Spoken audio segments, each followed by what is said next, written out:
The ink on the final will was barely dry, but the betrayal had been years in the making. In that silent conference room, the weight of a decade of sacrifice was dismissed with a single arrogant smirk from Mark.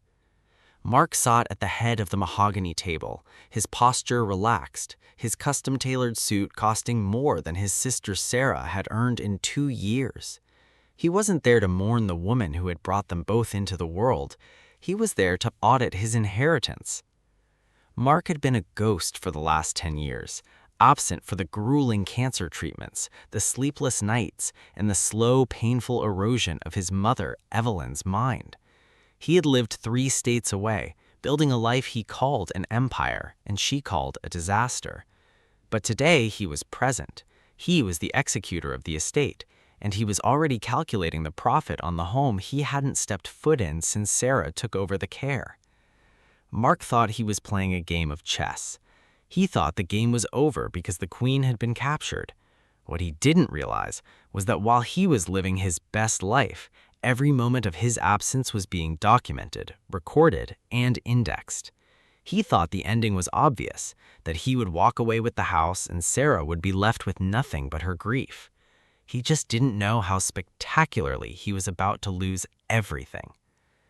If you've ever had to fight for what was right when everyone else turned their backs on you, hit the like button if you're with her on this one. It helps these stories find the people who truly understand the value of family loyalty. To understand how it got to this point, you have to look at the house.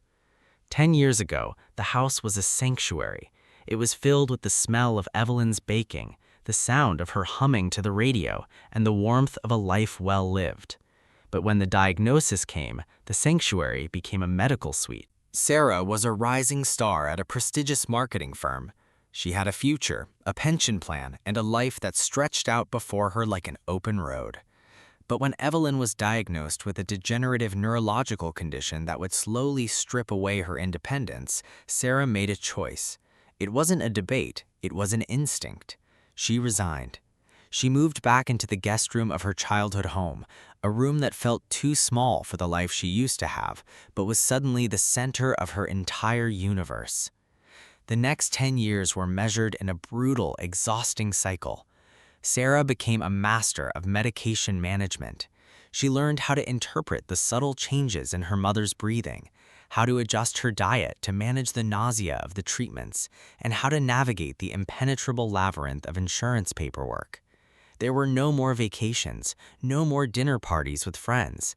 Eventually, the phone calls from her old colleagues stopped, and Sarah's world contracted to the 4 walls of the house.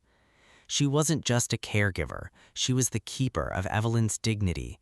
On the nights when the pain was too much and Evelyn's mind wandered into the dark corners of her memory, Sarah was there, holding her hand, listening to the stories of a life that felt like a lifetime ago. Sarah loved her. She didn't mind the sacrifice. She thought she was building a temple of devotion. She often called Mark.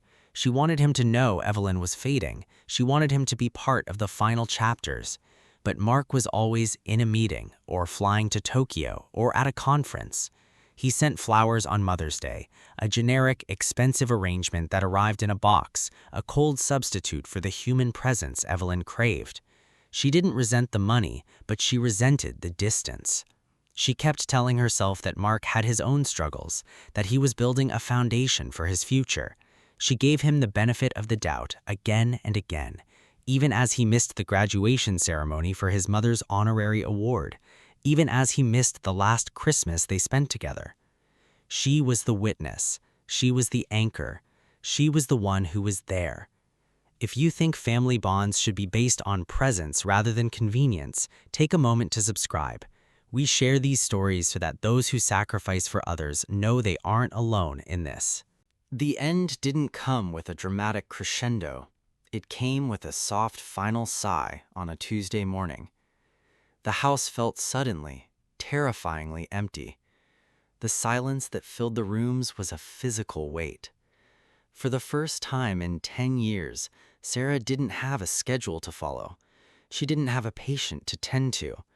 She sat in the living room, listening to the clock on the wall, feeling a hollow ache that she knew would take years to heal.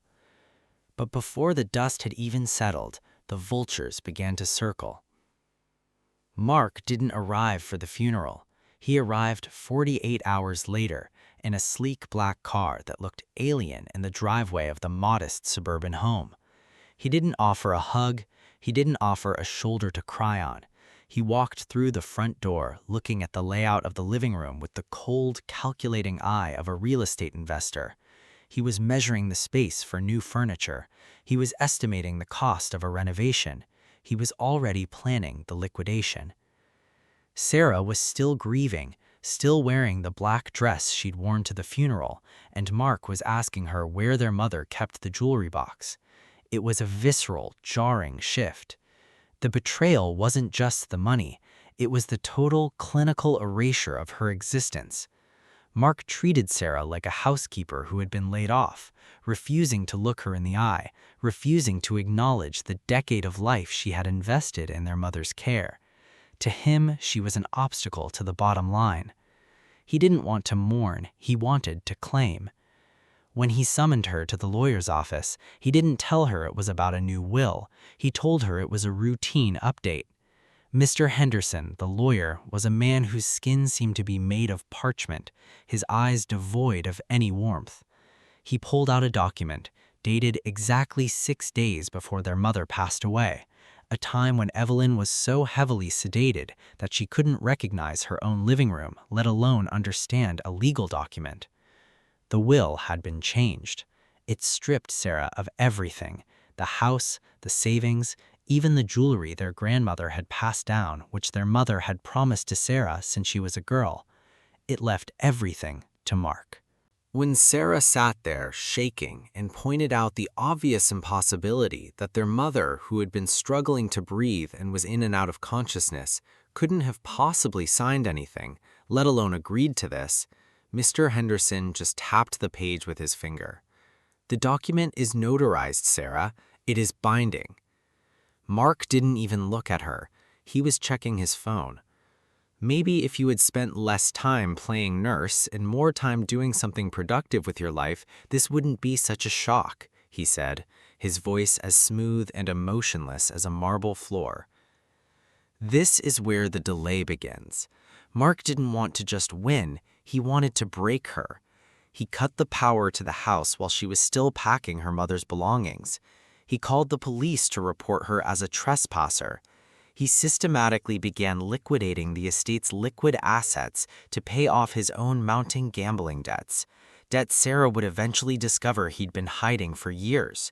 Debts that were the entire reason he was so desperate for the inheritance. He wanted to make her life an unbearable hell until she surrendered.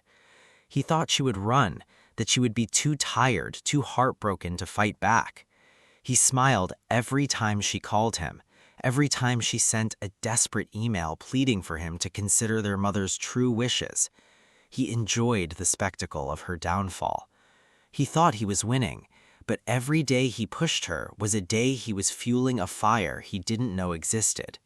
He didn't know about the journals. Sarah stopped playing the victim. She realized that trying to appeal to Mark's conscience was a waste of time because he didn't have one. She had to pivot. She began to see the situation not as a family dispute, but as a forensic investigation. She went back into the house he hadn't yet been able to officially lock her out of, and she began to dig. She remembered the conversations. She remembered the long, rambling hours she'd spent by her mother's bed. Sarah had kept a digital diary, not just of her feelings, but of the logistical reality of their lives. She had recorded the moments of lucidity, the moments of pain, the moments of fear. She had proof of every visit Mark hadn't made. She had digital receipts for every cent she had spent on her mother's care, money that had come from her own dwindling savings. She began to build her case. But how does she prove the will was forged when a notary had signed it? And what happens when Mark finds out she's fighting back? Or just getting to the heart of the storm? If you're invested in Sarah's fight for justice, subscribe and hit the bell. Part 2 is coming, and you don't want to miss how she turns the tables on Mark.